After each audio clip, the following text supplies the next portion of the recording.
Para orarmos, precisamos aprender, em primeiro lugar, a pedir de forma correta. Embora seja verdade que Deus sabe de tudo, não podemos ter a atitude de que não é necessário pedir, porque Ele já sabe de tudo que precisamos. Algumas pessoas pensam que não precisamos pedir por causa do versículo de Mateus: não vos assemelheis, pois a eles, porque Deus, o vosso Pai, sabe o de que tendes necessidade, antes que lhe o peçais. Mateus 6:8. Mas para entendermos corretamente esse verso, precisamos examinar seu contexto bíblico. Além disso, Jesus havia dito: e orando, não useis de vãs repetições, como os gentios, porque presumem que pelo seu muito falar serão ouvidos. Mateus 6:7. Mas aqui, Jesus estava referindo-se à prática de se repetir as orações ritualisticamente. Ele não estava querendo dizer que não se pode pedir. Eu vou lhes explicar mais adiante. Pelo contrário, sua intenção era ensinar-nos a dirigir ao Pai todas as petições que procedem de nossa oração. Dirigir petições a Deus é um aspecto básico da oração. Deus é o nosso Pai, e como Pai, Ele tem prazer em dar bênçãos aos seus filhos. Um filho, dentro de sua família, tem certos direitos.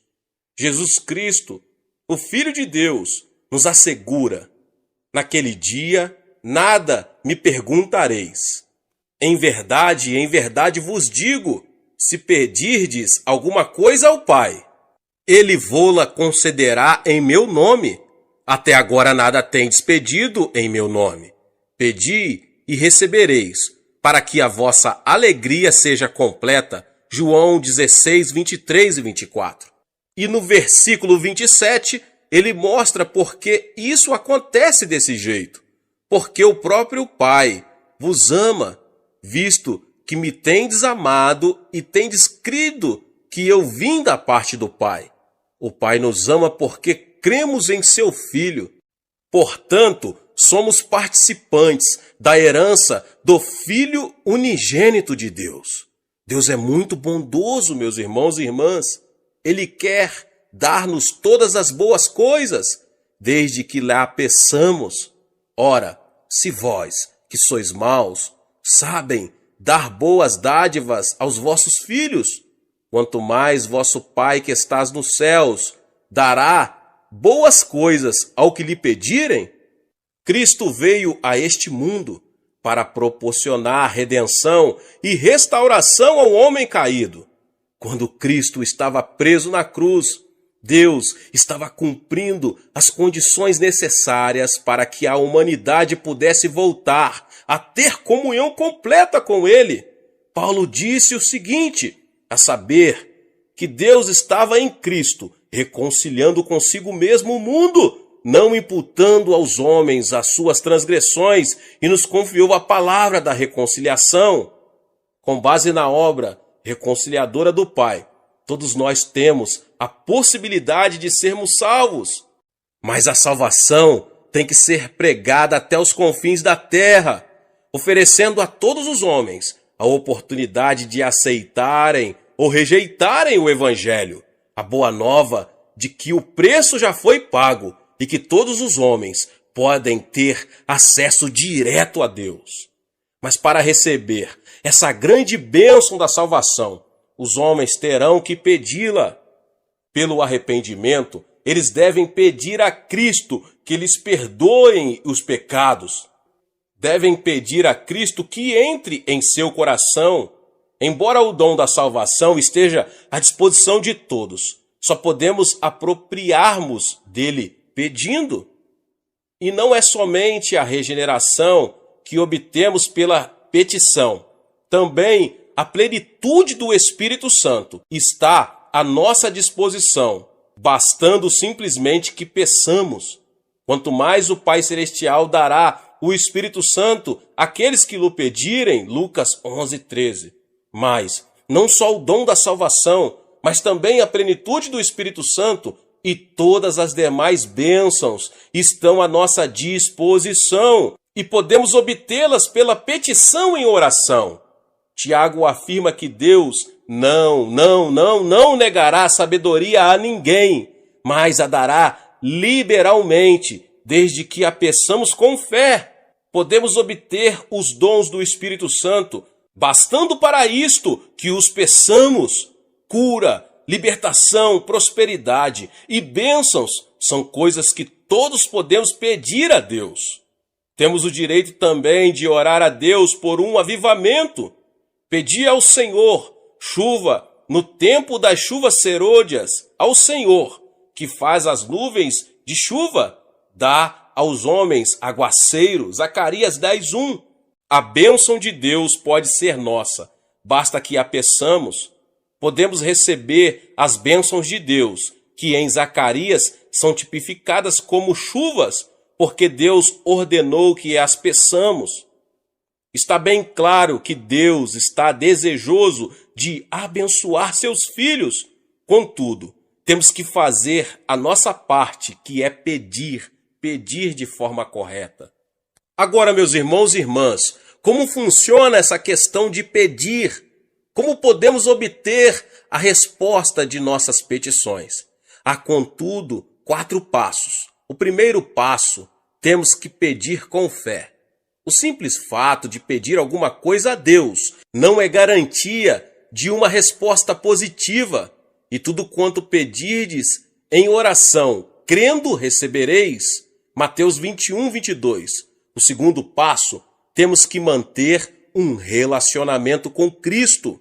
Se permanecerdes em mim e as minhas palavras permanecerem em vós, pedireis o que quiseres e vos será feito. João 15:7. Quando permanecemos em oração, desenvolvemos-nos espiritualmente, de modo que os desejos dele passam a ser os nossos. O terceiro passo, temos que ter a motivação correta. Pedis e não recebeis, porque pedis mal, para esbanjardes em vossos prazeres. Tiago 4:3. Sabemos que é desejo de Deus dar-nos boas coisas. Contudo, muito de nossos pedidos são inspirados por puro egoísmo. Deus quer que nossas petições tenham a finalidade de glorificá-lo. O quarto passo é, temos que pedir segundo a vontade de Deus.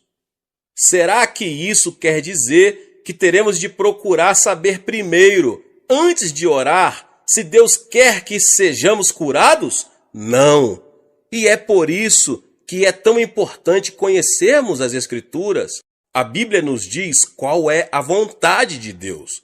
Mas quando oramos, pedindo algo que Deus já nos prometeu, temos certeza de que oramos segundo a sua vontade. E esta é a confiança que temos para com Ele, que se pedirmos alguma coisa segundo a sua vontade, Ele nos ouve. E se sabemos que Ele nos ouve quanto ao que lhe pedimos, estamos certos de que obtemos os pedidos que lhe temos feito. 1 João 5, 14, 15. Agora, meus irmãos e irmãs, como Deus responde às nossas petições? Deus responde às nossas petições segundo sua maneira própria de ser. Ele não se limita a nos dar exatamente aquilo de que precisamos. Ele nos dá em abundância. E o meu Deus, segundo a sua riqueza em glória, há de suprir em Cristo Jesus cada uma das vossas necessidades. Filipenses 4,19. Os recursos de Deus são ilimitados. Deste modo, Ele supre todas as nossas necessidades. Mas Deus não tem falta de bênçãos. Ele possui um depósito completamente cheio, meus irmãos e irmãs. Só precisamos saber como abrir esse depósito, aprendendo a pedir. Aprendi esses princípios bem no início de meu ministério. Estudei as Escrituras e descobri que Deus é bom. Iniciei meu ministério na região mais pobre da Coreia, numa época de séria depressão econômica em nosso país, logo após a Guerra da Coreia. Aprendi a jejuar, não porque fosse espiritual, mas porque não tinha nada para comer. E através da oração e da leitura da palavra de Deus, entendi que Deus não era o Deus apenas da Europa e dos Estados Unidos. Ele é o Deus de quem quiser aprender a confiar nele. Há uma experiência que já contei muitas outras vezes, mas sempre alguém que nunca ouviu. Se você não ouviu, ouça agora mesmo. Ela ilustra perfeitamente como podemos obter respostas de oração das mãos de nosso Pai Celestial. Quando iniciei meu ministério, ainda era solteiro e morava num pequeno cômodo. No inverno, eu me protegia do frio, enrolando-me com cobertores, pois não tinha nenhum outro meio de aquecimento. Comecei a pregar a mensagem da abundância de Deus, conforme havia nas Escrituras, e assim me vi num dilema. Se Deus era tão bom, se possuímos tantos e tão vastos recursos, por que eu era tão pobre? É uma pergunta que muitas pessoas estão fazendo, principalmente no país em desenvolvimento. Um dia, percebi que precisava de 3 coisas. Como não tinha um veículo para visitar os membros de minha igreja, precisava de uma bicicleta. Precisava também de uma escrivaninha, pois não tinha onde colocar a Bíblia. E resolvi pedir a Deus uma cadeira também, pois precisava dela para a mesa. Hoje, essas 3 coisas podem parecer insignificantes, mas há mais ou menos 25 anos eram coisas raras em nossa região. Contudo, com toda a confiança, pedi a meu Pai Celeste essas 3 coisas, uma cadeira, uma mesa e uma bicicleta. E apresentei essa mesma oração a Deus durante vários meses, achando que se repetisse continuamente, por fim, Ele me ouviria e me atenderia. Mas 6 meses depois, fiquei meio desanimado e fiz uma oração desalentado. Senhor, sei que o tempo não significa nada para ti, e eu preciso muito dessas coisas agora. Talvez o Senhor esteja pensando em demorar mais para atender a minha petição, mas se demorar muito, eu morro e não preciso mais delas. Então, ouvi uma voz suave e tranquila me falando no íntimo. Filho, escutei sua petição desde a primeira vez em que fez, há 6 meses. Então por que não me atendeu? Indaguei. Você me pediu uma bicicleta, não foi? Continuou Deus. Mas existem muitos tipos de bicicletas. Qual delas você quer? Existem também muitos tipos de mesa, feitas de diversos tipos de madeira. Que tipo de mesa você quer? Existem também diversos tipos e modelos de cadeira. Qual tipo de cadeira você quer? E essas palavras que ele me falou naquela noite revolucionaram minha vida. Então resolvi pedir a Deus objetos específicos. Uma bicicleta da fabricação americana, que naquela época havia 3 tipos de bicicleta, mas a americana era a de melhor qualidade. Pedi uma escrivaninha de mogno das Filipinas e, por último, pedi uma cadeira. Mas não era uma cadeira qualquer. Queria uma cadeira com rodinhas nos pés, para que pudéssemos girá-la à vontade, como um daqueles grandes empresários.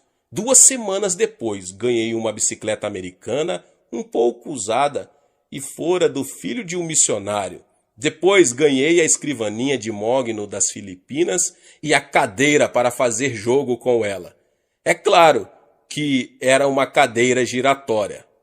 A parte mais interessante dessa experiência ocorreu antes de eu receber estas coisas.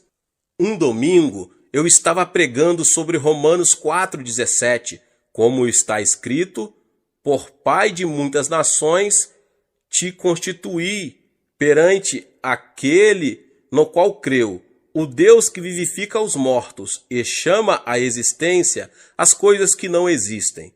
No meio do sermão, eu me ouvi dizer com grande convicção: eu ganhei uma bicicleta, uma escrivaninha e uma cadeira. E em seguida pus-me a descrever cada um desses objetos. Depois do culto, 3 rapazes que hoje estão no ministério me procuraram e perguntaram: Pastor, será que poderíamos ver esses 3 grandes presentes que Deus lhe deu? Era bastante compreensível que eles estivessem curiosos, pois essas coisas eram muito incomuns naquela região. A caminho de casa comecei a me preocupar com o que ia dizer aqueles jovens quando vissem meu cômodo vazio. Assim que abri a porta, vi-os correr os olhos pelo aposento desprovido, procurando minha bicicleta, a cadeira e a mesa. Afinal, um deles disse: Pastor, onde estão? Indagou com expressão de espanto. Bem aqui, repliquei, apontando para o meu estômago. Deixe-me explicar fazendo uma pergunta. Continuei calmamente, admirado com minha resposta. Onde você estava antes de nascer? No ventre de minha mãe, respondeu um deles afinal. Certo, exclamei. E você já existia antes de nascer? Indaguei, vendo que um brilho começava a surgir no rosto deles. Já, claro que já existíamos no ventre de nossa mãe. Mas ninguém podia ver vocês, sorri. E eles disse qual era a minha condição naquele momento. Estou grávido também. Estou esperando uma cadeira, uma mesa e uma bicicleta de fabricação americana. Concluí todo orgulhoso, vendo a expressão de surpresa que havia no semblante deles, transformando-se em riso. Ora, pastor, então o senhor está grávido, disseram rindo.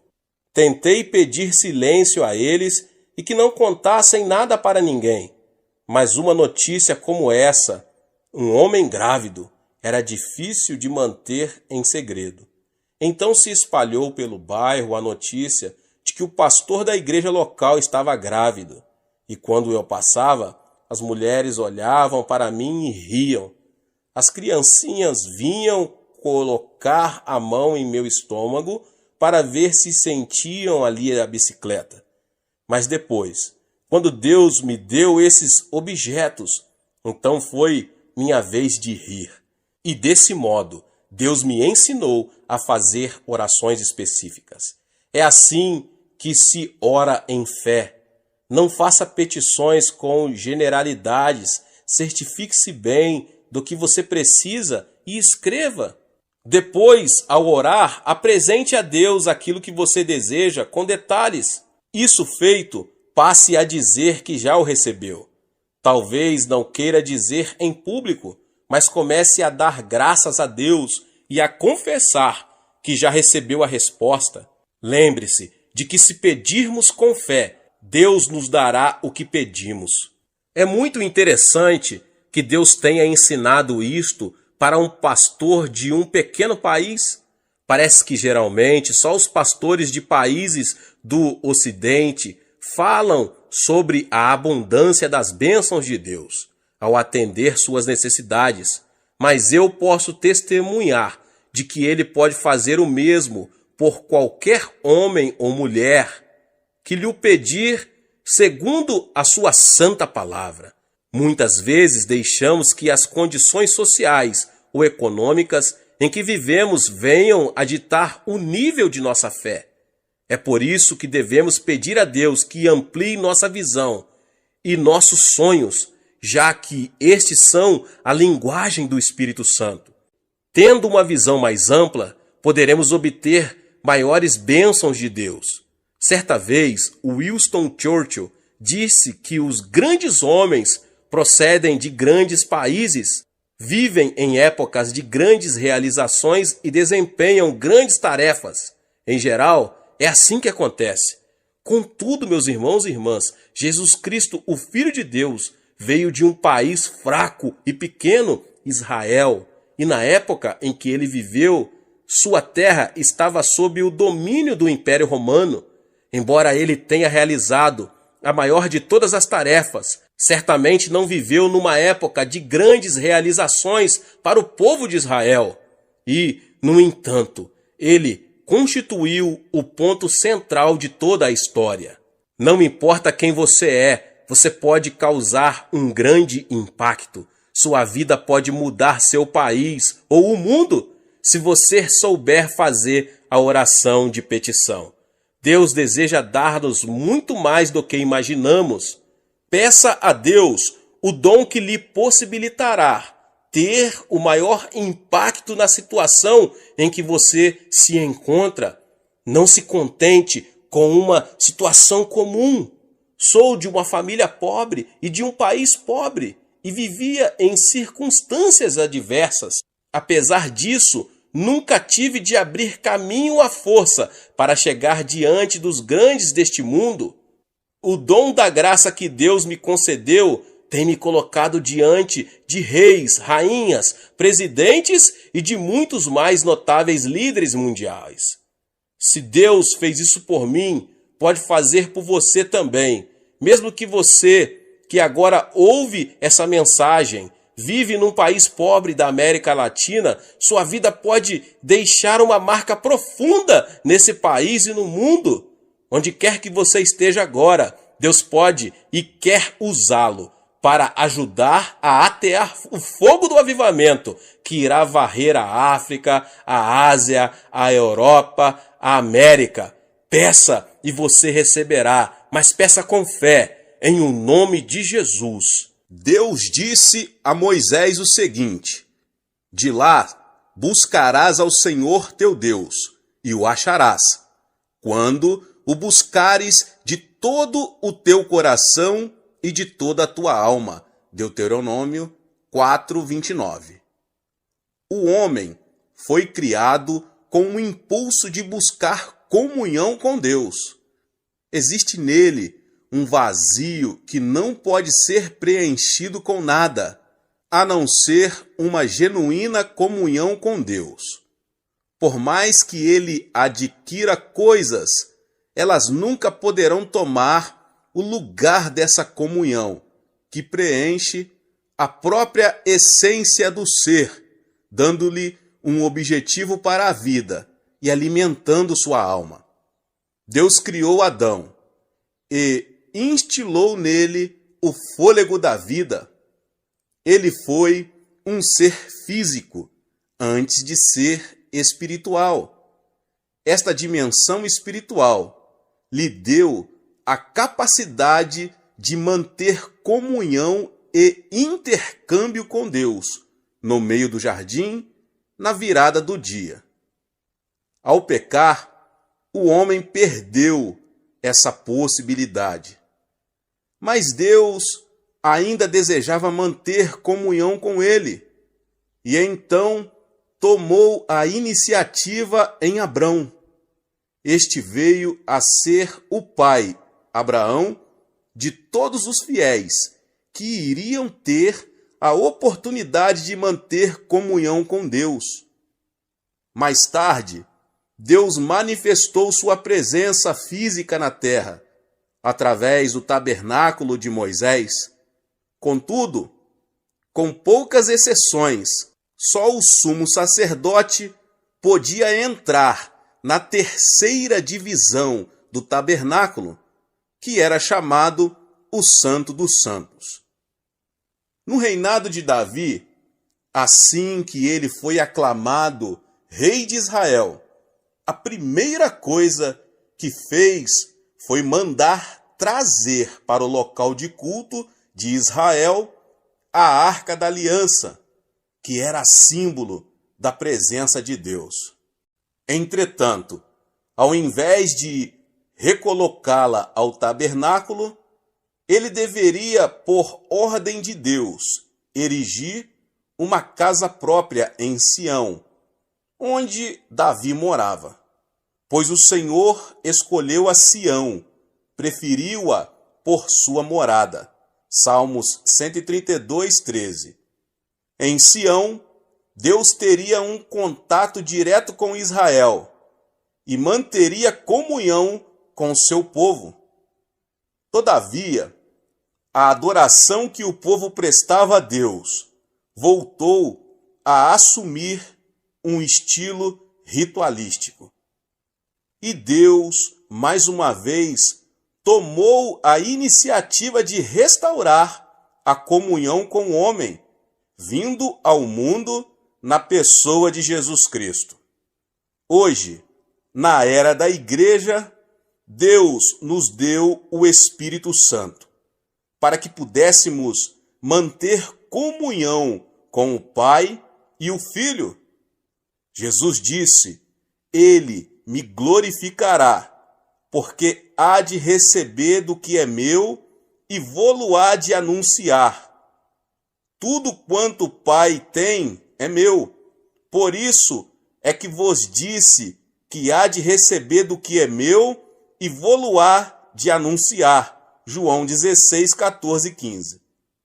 E depois ele diz mais: aquele que tem os meus mandamentos e os guarda, esse é o que me ama, e aquele que me ama será amado por meu Pai, e eu também o amarei e me manifestarei a ele. João 14, 21. E no versículo 23 ele diz: se alguém me ama, guardará a minha palavra, e o meu Pai o amará, e viremos para ele e faremos nele morada. A oração como petição é muito importante para obtermos as coisas de que precisamos. Mas orar não é apenas pedir, é mais que isso. Jesus disse: buscais e achareis. Deus não é um mero depósito de bens, de onde retiramos tudo o que precisamos, por mais nobre que seja a nossa motivação. Ele é um ser vivo que deseja manter comunhão conosco.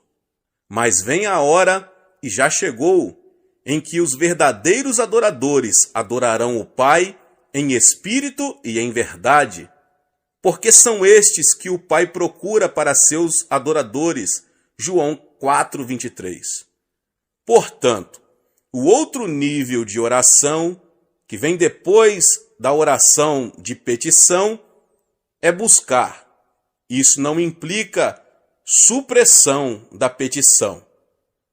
O maior não suprime o menor, mas o menor está sempre incluído no maior. O apóstolo Paulo levou uma vida de oração e comunhão com Cristo. Ele dá o seguinte testemunho à igreja de Filipos: mas o que para mim era lucro, isto considerei perda por causa de Cristo.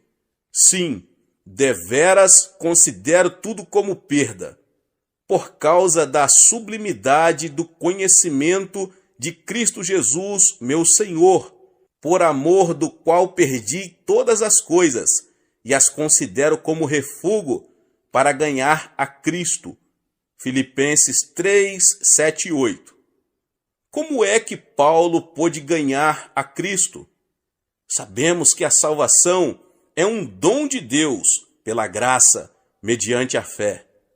O que Paulo está dizendo neste texto não é que faz isso para ganhar a salvação, mas ele se refere a uma profunda comunhão com Cristo. Esse nível de comunhão não se consegue por acaso. Tem que ser buscado e, por isso, exige esforço da nossa parte. O que Paulo recebeu com esse tipo de oração? Ele responde a essa pergunta no verso 10.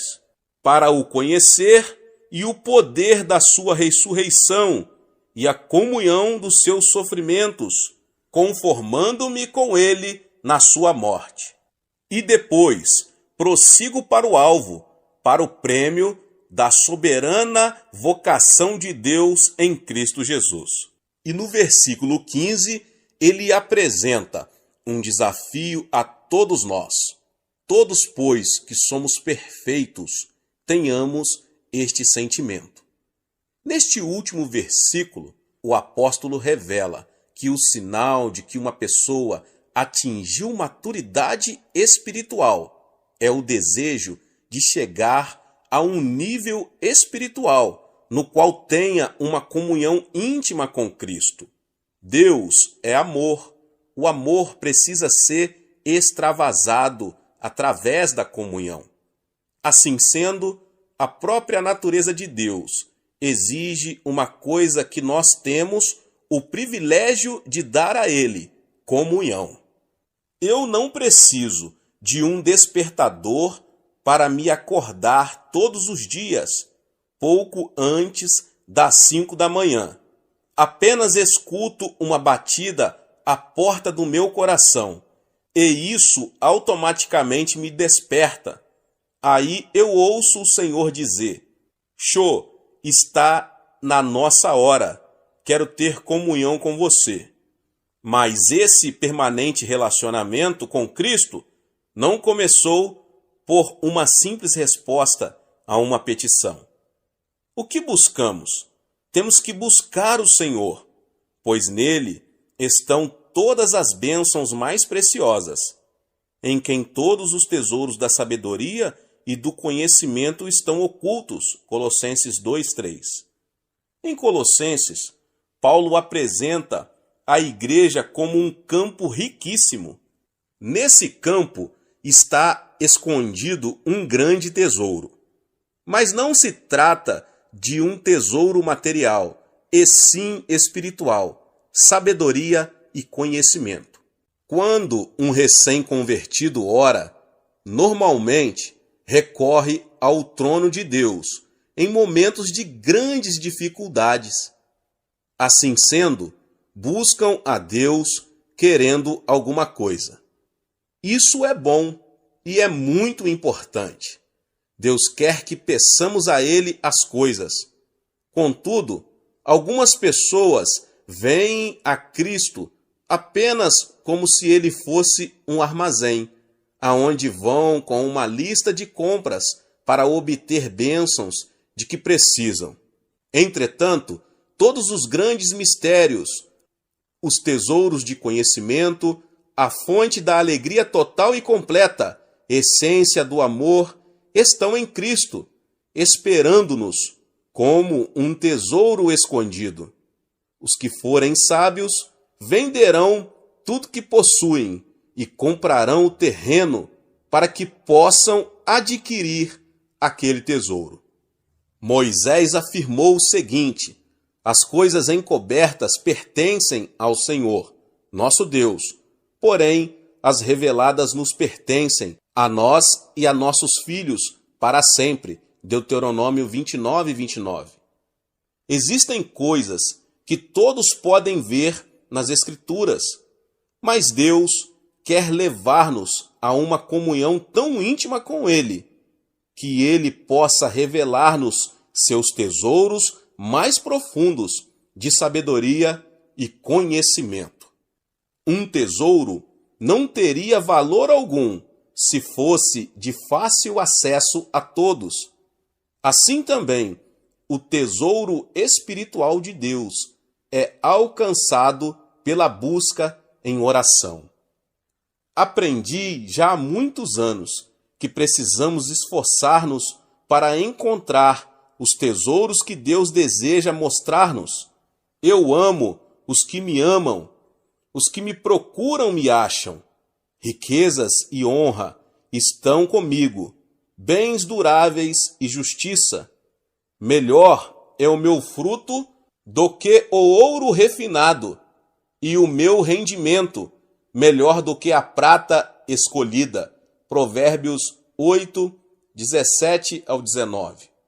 O crente preguiçoso não se dispõe a buscar e nunca penetra na plenitude das bênçãos que Deus deseja que ele receba. Para se viver à porta da casa do Senhor, é preciso muita disciplina e esforço. Lembre-se de que hoje sou pastor da maior igreja do mundo, com mais de 400 mil membros. Sou um homem extremamente atarefado. E porque é grande o número de pessoas que vêm à nossa igreja? Será por causa do sistema de grupos, grupo familiar ou células? embora esse sistema seja um meio muito eficaz, pelo qual a maioria dos membros da nossa igreja veio ao conhecimento de Cristo, não é a principal razão pela qual milhares de pessoas esperam em fila no domingo para conseguir lugar em um dos 7 cultos de nossa igreja. Elas vêm aqui para se alimentarem da carne da palavra de Deus. E de onde recebo minhas mensagens? Recebo-as do meu Senhor, em oração e íntima comunhão e união com Ele. Todos os crentes sábios devem ter como imperativo para a sua vida as seguintes palavras: ouvi o ensino, sede sábios e não o rejeiteis. Feliz o homem que me dá ouvidos, velando dia a dia as minhas portas, esperando as ombreiras da minha estrada. Porque o que me acha a vida e alcança favor do Senhor. Provérbios 8, 33 ao 35. Se você não possui uma vida espiritual vibrante, é que ainda não aprendeu a buscar o Senhor. Se ao estudar a palavra de Deus, não recebe novas revelações da realidade espiritual, então é possível que ainda não tenha entrado na segunda fase da oração: buscai e achareis. Embora orar seja apresentar petições a Deus e buscá-lo numa dimensão de profunda comunhão, também é interceder junto a Ele no Espírito Santo. Então, a oração de intercessão é o terceiro nível de oração, no qual participamos da compaixão de Cristo por uma pessoa, uma circunstância, uma necessidade em alguma parte do mundo. A intercessão é o tipo de oração pelo qual podemos tornar-nos participantes dos sofrimentos de Cristo. Quando oro no Espírito Santo, sei que algumas dessas orações têm como objetivo pessoas e circunstâncias de outras partes do mundo. Posso não conhecer com exatidão os detalhes do problema, mas Ele conhece e me usa para orar até o fim, até eu ficar sabendo que Deus já atendeu a petição. Um amigo missionário narrou-me um fato miraculoso que mostra a importância da intercessão. Um grupo de missionários estava viajando num deserto da África. A certa altura, sobreveio-lhes um forte vendaval que os obrigou a mudar a rota. 2 dias depois, seu suprimento de água acabou. Ficaram a vaguear pelo deserto, sofrendo desidratação. De repente, deram com um poço de água e foram salvos. Mais tarde, voltando a esse lugar onde tinham sido salvos, constataram que o poço não existia. Na ocasião em que estavam passando por aquela necessidade, alguém estivera intercedendo em oração e Deus fizera um milagre. Em 1965, conheci uma senhora que me relatou sua experiência de intercessão em favor de nossa igreja. Após fundar minha primeira igreja, que ficava numa localidade afastada de Seul, comecei um trabalho pioneiro para a organização de uma igreja no centro da capital. 20 anos antes de eu começar essa igreja em Seul, aquela senhora tinha tido 3 visões dela. Após cada uma das visões, ela intercedeu por nós no Espírito. Na ocasião em que ela orava, 1944, o país ainda estava debaixo da ocupação japonesa e não havia ainda qualquer plano acerca da igreja. Mas o Espírito Santo sabia que essa igreja, que se chamava de Igreja de Sudaemon, por causa do local onde se situava, iria tornar-se a igreja central do Evangelho pleno.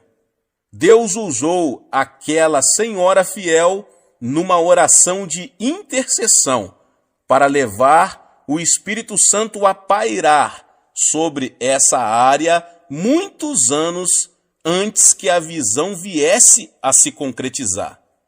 E quando o Espírito paira sobre uma região, ele tem consigo toda a dinâmica da vida, assim como uma semente, no plano material, tem consigo a vida e dá origem a ela. Esse ponto é muito importante, e por isso que desejo estender-me um pouco mais nele. Na concepção de uma criança, o óvulo da mãe e o espermatozoide do homem já trazem consigo um complexo código, que é, na verdade, uma estrutura básica do que aquele indivíduo será no futuro, determinado por esse código genético. Quando o Espírito Santo produz vida, grande parte da dinâmica dessa vida é determinada pela vontade de Deus e implementada pelo Espírito Santo. Em 1944, ninguém imaginava que no futuro Deus ergueria no centro de Seul uma igreja que seria o meio pelo qual toda a nação coreana iria receber o Evangelho. Mas o Espírito Santo sabia, pois conhece a mente de Deus.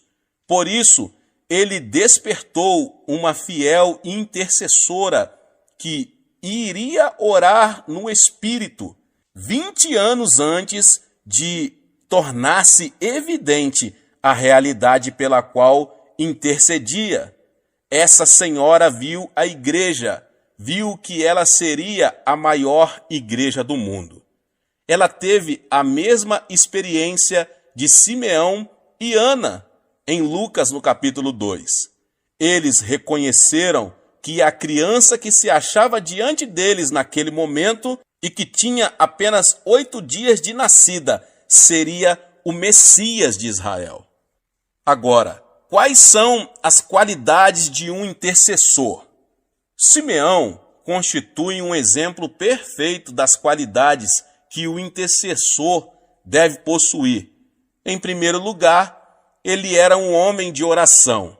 A pessoa que quiser entrar no ministério de intercessão tem que ser dedicada à oração. Em segundo lugar, ele era paciente. A Bíblia diz que Simeão aguardava a consolação de Israel, enquanto a maioria das pessoas aguardava uma solução política. Ele sabia que a solução para o problema do povo de Israel seria espiritual. Assim sendo, poderia esperar muitos anos para ver a resposta de suas orações. Em terceiro lugar, ele era cheio do Espírito Santo. Só uma pessoa que possui o Espírito Santo pode suportar o peso da oração da intercessão. Em quarto lugar, ele confiava. Simeão tinha recebido a revelação de que veria a resposta de suas orações antes de morrer. Então ele passou a ir ao templo todos os dias, fielmente, durante anos e anos, até que chegou finalmente a ocasião em que Cristo foi apresentado ali. Em quinto lugar, ele era um homem de visão. A profecia que ele fez sobre o Cristo menino deixou José e Maria maravilhados. Portanto, ele estava enxergando a realidade de Cristo, mais do que a própria mãe dele e do que o pai adotivo. Antes do nascimento de Cristo, o Espírito Santo tinha levantado 2 intercessores fiéis. Eles passaram muitas horas jejuando e orando sobre a vinda do Messias. E Deus permitiu que vivessem até ver a resposta de suas petições.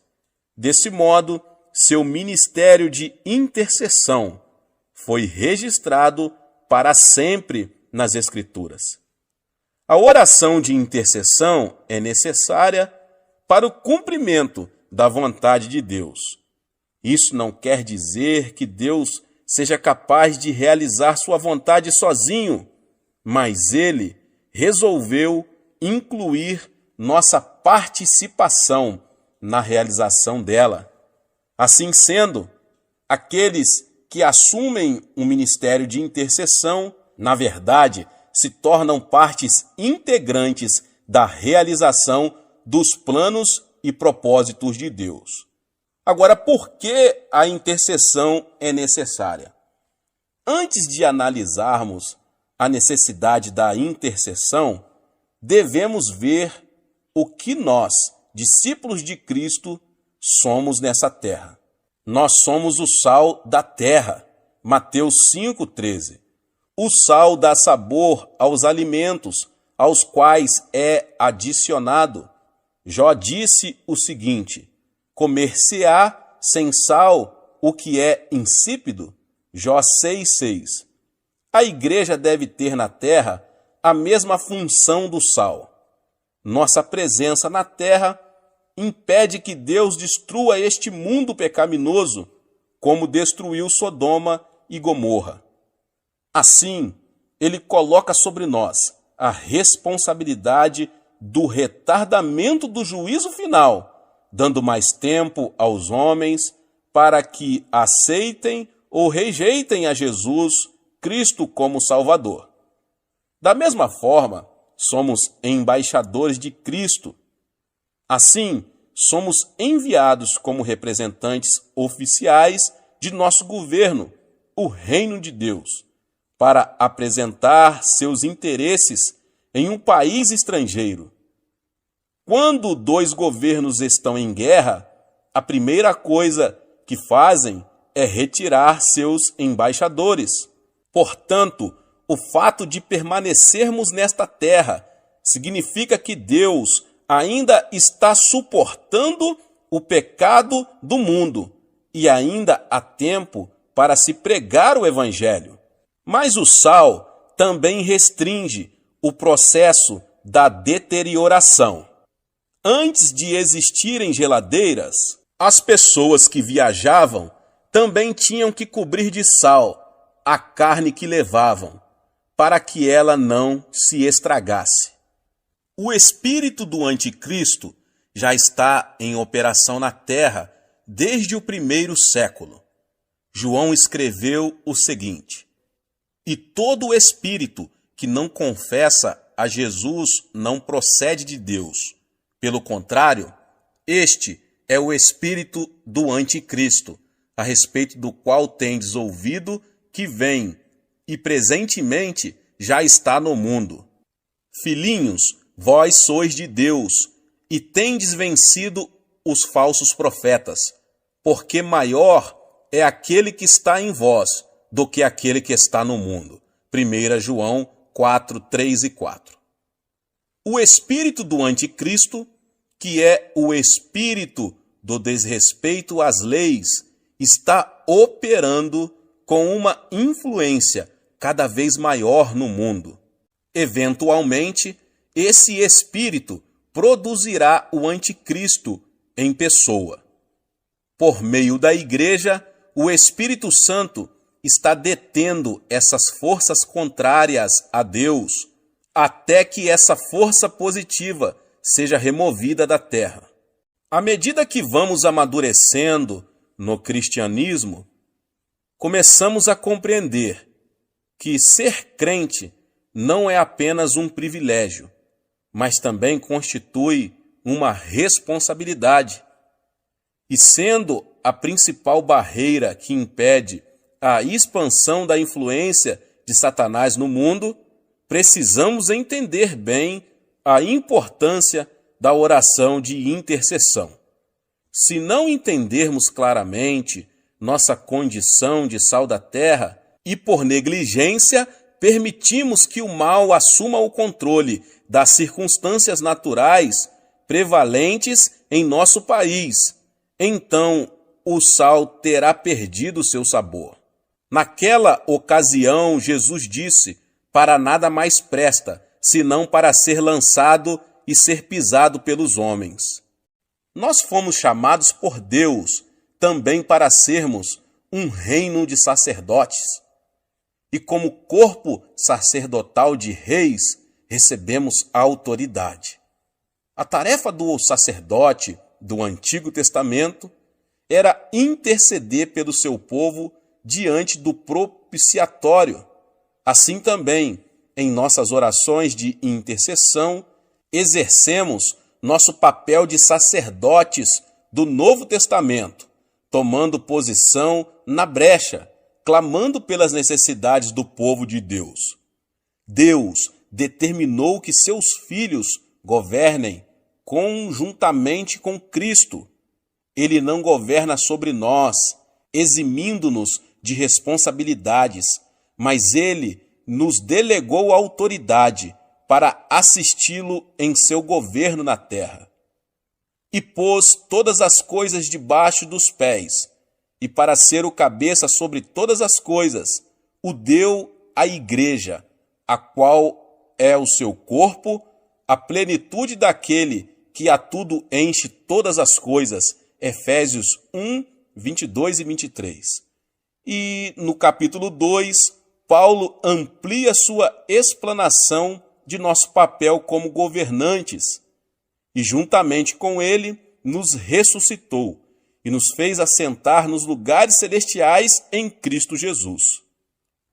No exercício da autoridade espiritual, o conhecimento e sabedoria humanos que possuímos são vivificados pelo Espírito Santo, mas possuímos também conhecimento espiritual, que ultrapassa nosso conhecimento natural.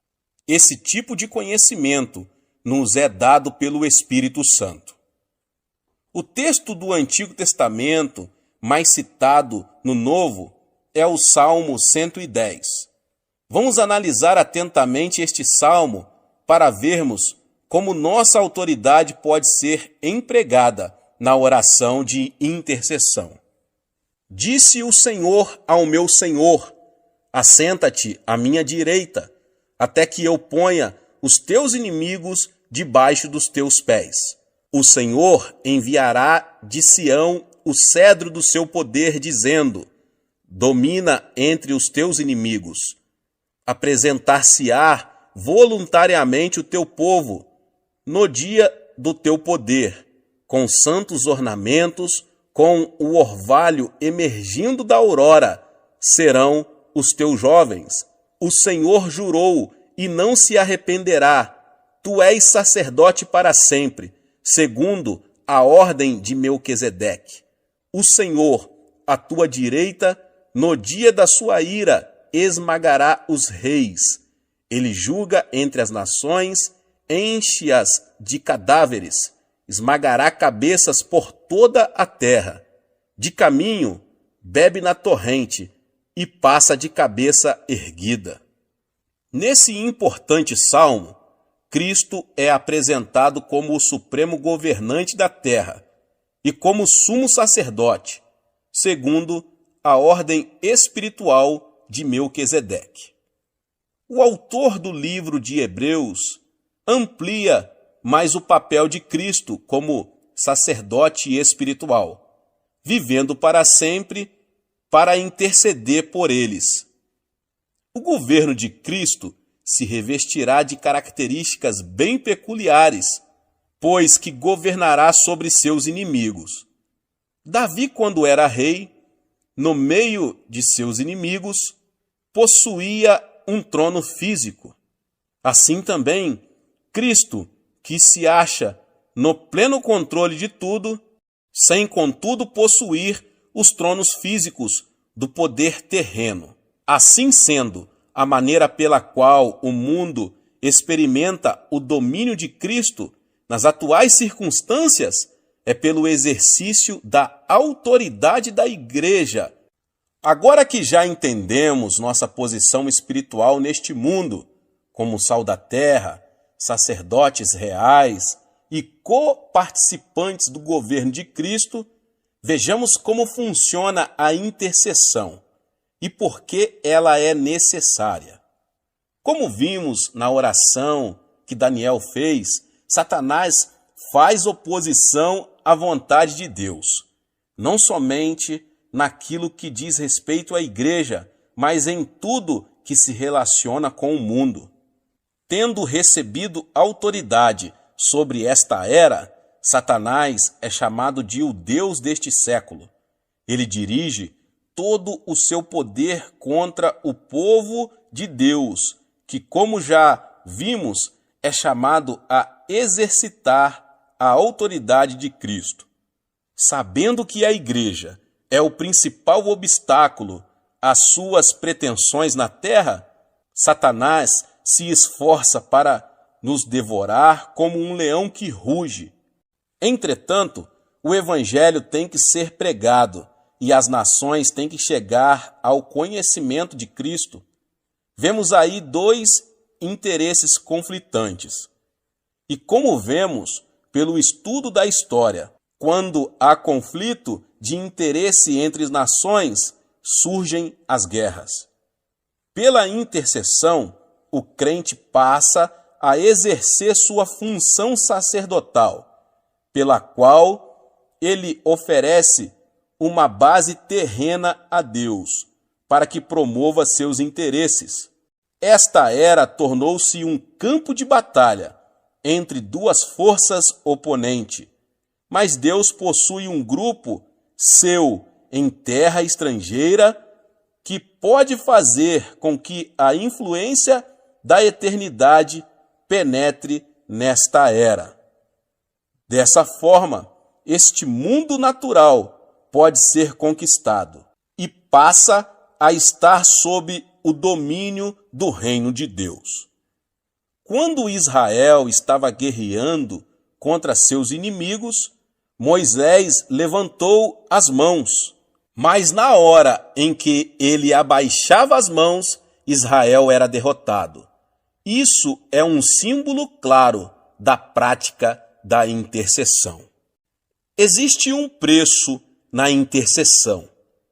Antes de compreendermos o preço da oração intercessória, precisamos entender o sofrimento atual de Cristo. Quando Saulo estava viajando para Damasco, ele viu uma luz fortíssima. Enquanto seus companheiros de viagem ouviam um trovão, ele ouviu claramente uma voz do céu que indagava: Saulo, Saulo, por que me persegues? E a resposta dele foi: Quem és, Senhor? E Cristo respondeu: Eu sou Jesus, a quem tu persegues. Saulo, que mais tarde passou a ser chamado Paulo, nunca pensara que estivera perseguindo a Jesus Cristo. Perseguia apenas a igreja. Contudo, o Senhor não lhe perguntou por que estava perseguindo o seu povo. Perguntou por que Paulo perseguia a ele. Nós somos o corpo de Cristo.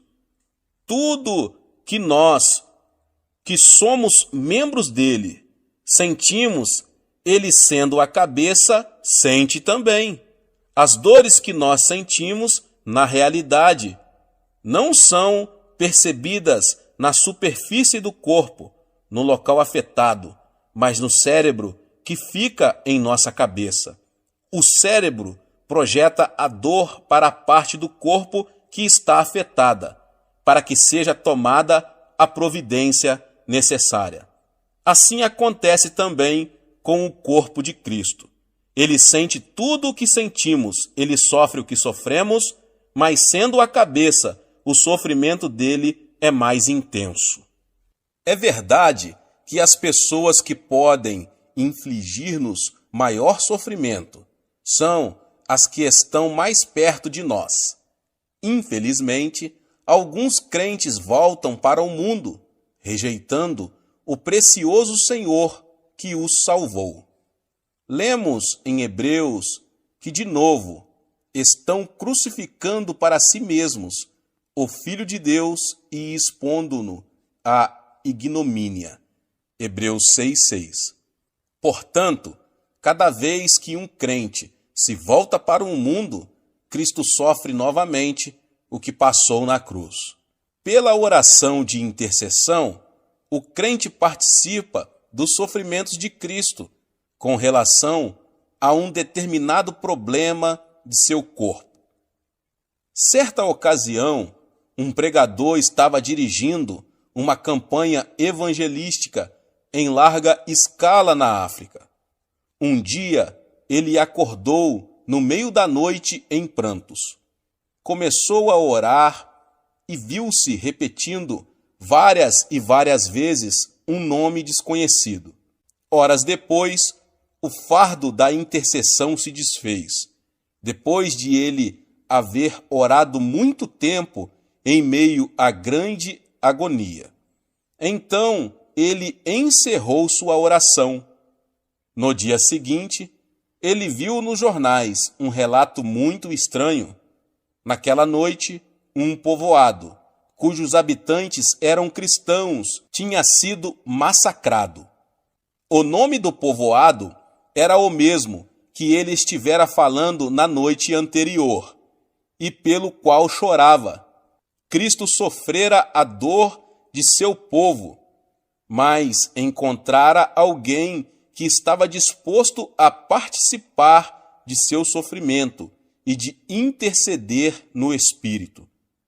Paulo escreveu o seguinte: para o conhecer e o poder da sua ressurreição e a comunhão dos seus sofrimentos. Filipenses 3:10. Nesse versículo, Paulo demonstra que não apenas quer gozar do poder da ressurreição de Cristo, mas também está disposto a ter comunhão com ele em seus sofrimentos. Em nossa igreja, dispusemo-nos a iniciar um ministério de intercessão. Já aprendemos a exercitar a oração da petição e estamos vendo nossas necessidades serem atendidas. Praticamos também a oração devocional, de modo que gozamos de comunhão com nosso maravilhoso Senhor. Mas estamos ainda mais comprometidos com a oração de intercessão, de modo que estamos presenciando um avivamento em nossa terra e o veremos no mundo todo. Não existe nenhum outro lugar da terra onde se saiba que milhares de pessoas estão jejuando e orando continuamente, entre 3 e 10 mil pessoas. Estamos encarando seriamente a batalha que Deus nos mandou travar. Estamos utilizando com toda seriedade as armas espirituais que nos garantirão a vitória. Sabemos perfeitamente qual é o campo de batalha, o coração de todos os homens do mundo, e estamos convencidos de que partilharemos da vitória final com o Rei da Glória. Quais portas adentramos ao fazer orações de intercessão? Além da sua função comum, como meio de entrada numa casa ou prédio, a porta é usada metaforicamente como entrada para uma experiência espiritual ou para uma oportunidade. Por isso, Jesus disse: "Eu sou a porta." Ele é o meio pelo qual o homem pode chegar ao Pai. Paulo empregou essa palavra como uma entrada para uma oportunidade. Ele disse: "Ora, quando cheguei a Troade para pregar o Evangelho de Cristo, uma porta se me abriu no Senhor. Não tive, contudo, tranquilidade no meu espírito." 2 Coríntios 2, 12 e 13. Escrevendo à igreja de Filadélfia, João relata esta revelação de Cristo: conheço as tuas obras, eis que tenho posto diante de ti uma porta aberta, a qual ninguém pode fechar. Apocalipse 3:8. Mas a porta não é apenas um símbolo de oportunidade para se pregar o evangelho de Jesus a uma comunidade. É também uma oportunidade para uma pessoa, como diz o Senhor: eis que estou à porta e bato. Se alguém ouvir a minha voz e abrir a porta, entrarei em sua casa e cearei com ele e ele comigo. Apocalipse 3:20. Existem portas de acesso às nações e grupos étnicos que podem ser abertas. Assim que ela se abre, essas pessoas podem receber fé e crer. Ali chegados, reunida a igreja, relataram quantas coisas fizera Deus com eles e como abrira aos gentios a porta da fé. Atos 14:27. Entrar numa dessas portas de oportunidade implica enfrentar oposição espiritual por parte dos principados e potestades que impedem que as nações recebam o evangelho e o aceitem. Porque uma porta grande e oportuna para o trabalho se me abriu, e há muitos adversários. 1 Coríntios 16:9. Somente o Senhor Jesus Cristo pode abrir uma porta que está fechada para o evangelho. Ora, quando cheguei a Troade para pregar o evangelho de Cristo, e uma porta se me abriu no Senhor. 2 Coríntios 2:12. Como podemos conseguir que se abram as portas da fé e da oportunidade? Já vimos que é Cristo quem abre essas portas. Contudo, Deus nos tornou membros do corpo dele. Isso significa que a cabeça tomou a deliberação de atuar na terra através de seu corpo. Assim, é necessário que utilizemos as armas da oração intercessória para resistirmos às forças espirituais que estão mantendo essas portas fechadas. Logo que as orações rompem essa barreira, Cristo pode abrir a porta e toda uma cidade, nação ou raça pode ser salva. Paulo confirma isso quando diz: suplicai ao mesmo tempo também por nós, para que Deus nos abra a porta à palavra, a fim de falarmos do mistério de Cristo, pelo qual também estou algemado, para que eu o manifeste como devo fazer. Colossenses 4:3 e 4. E Cristo não quer abrir apenas as portas da oportunidade para que o seu povo possa pregar o evangelho. Existem portas de revelação e conhecimento que também podem ser abertas. Jesus repetiu muitas vezes a seguinte frase: quem tem ouvidos, ouça. Essa afirmação, dirigida às igrejas do Apocalipse, nos capítulos 2 e 3, nos mostra que muitas vezes não entendemos o que ouvimos. É preciso que a porta do entendimento seja aberta para que nossa mente compreenda o que Deus deseja revelar-nos. Depois destas coisas, olhei, e eis não somente uma porta aberta no céu, como também a primeira voz que ouvi, como de trombeta, ao falar comigo, dizendo: sobe para aqui, e te mostrarei o que deve acontecer depois destas coisas. Imediatamente eu me achei em espírito. Apocalipse 4:1 e 2. Vimos no livro de Atos que Deus pode abrir uma porta de oportunidade e mantê-la aberta para que preguemos o evangelho sem empecilhos. Paulo tinha sido acusado formalmente e conduzido a Roma que naquela época era o centro da pecaminosidade. Ele orou e pediu a outros que intercedessem por ele.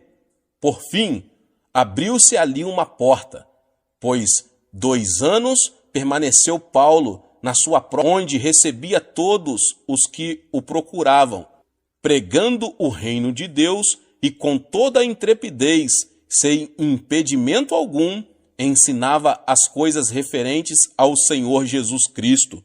Atos 28, 30 e 31. E assim termina o livro de Atos. É importante observar que o Espírito Santo encerra o livro, como que deixando uma porta aberta. Naturalmente, muita gente sabe que o livro não tem um fecho gramatical bem definido. Podemos deduzir isso, já que Lucas, sendo médico, deveria ter um bom domínio do grego, que ele ainda está sendo escrito, pois a igreja ainda está realizando os atos do Espírito Santo. Embora saibamos que, ao final, Paulo foi executado, o fato é que a história oficial da igreja primitiva conclui com uma nota positiva. Depois que Deus abre a porta da oportunidade espiritual, ninguém pode proibir a pregação do Evangelho. Deus pode, inclusive, bloquear a oposição que emana de nossos próprios irmãos em Cristo. É uma pena que tenhamos de desperdiçar tantas energias devido à falta de unidade dentro da igreja. Em vez de o povo de Deus lutar contra vosso verdadeiro inimigo, o diabo, muitos se opõem uns aos outros. Contudo, pode haver uma porta aberta que atue de forma de bloqueio para a oposição que brota de dentro. Paulo experimentou isso em Atos 28. Então, eles disseram: nós não recebemos da Judéia nenhuma carta que te dissesse respeito. Também não veio qualquer dos irmãos que nos anunciasse ou dissesse de ti mal algum.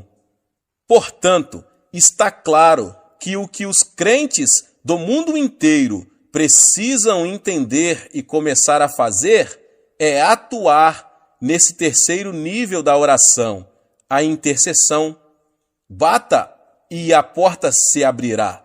Como já afirmei, não podemos fazer uma distinção muito exata entre os 3 tipos de oração.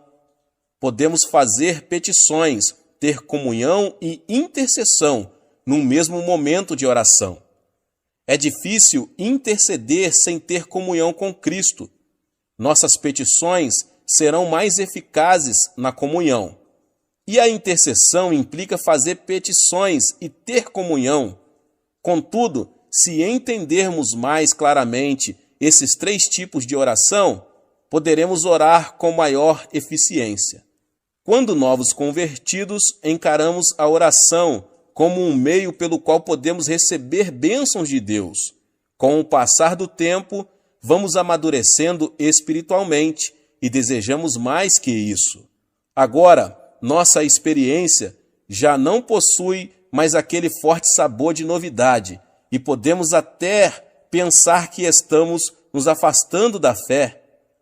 O que está acontecendo, na verdade, é que estamos sendo desmamados e já nos encontramos preparados para ingerir alimento sólido. É então que precisamos passar a ter comunhão espiritual com Cristo através da obra do Espírito Santo. Assim, quem tem início o nosso relacionamento pessoal com Cristo, começamos a ter o mesmo sentimento que Ele. Não podemos mais permitir que as coisas continuem do mesmo jeito de antes. E por isso nos apresentamos voluntariamente para fazer parte do exército da oração. Davi proferiu a seguinte profecia: apresentar-se-á voluntariamente o teu povo no dia do teu poder. Muitos perguntam por que estamos gozando de um avivamento contínuo aqui na Coreia. Nós nos dispusemos voluntariamente a orar até que o evangelho seja pregado no mundo todo, e as portas irão se abrindo à medida que as forças espirituais do mal forem sendo imobilizadas em nome de Jesus. Deus abençoe a sua vida, você que ouviu essa palavra. Talvez você chegou aqui pela primeira vez e ainda não é inscrito no canal. Se inscreva no canal e ative o sininho das notificações. Todos os dias são postados vídeos abençoados aqui no canal para te abençoar. Deixe também o seu like e não esqueça de compartilhar este vídeo, esta palavra, com mais pessoas. Nos vemos nos próximos vídeos. Amém! Seja membro do canal Vinícius Siqueira e obtenha benefícios que só os membros têm. Então, você que já é inscrito no canal e ativou o sininho das notificações, logo você vê o botão Seja Membro, clique nele e obtenha os benefícios. E o primeiro benefício é que você tem uma mensagem destacada. Quando você faz um comentário aqui no canal, você tem um destaque na sua mensagem. E isso é muito importante porque você mostra para os outros que você apoia este canal. E outro benefício que você tem é que você pode compartilhar os devocionais diários, que são 365 devocionais, que são postados todos os dias aqui no canal. Existe um grupo específico e a pessoa recebe um link que é direcionado para o grupo. E nesse grupo você tem todos os devocionais de todos os dias do mês, que você recebe logo pela manhã, e você tem o benefício de compartilhar esses devocionais com os seus contatos. Esse benefício é apenas para os membros. No YouTube não tem como compartilhar os devocionais, apenas ler na comunidade do YouTube, mas quem é membro tem o benefício de compartilhar com todos os seus contatos e as suas redes sociais. Seja membro!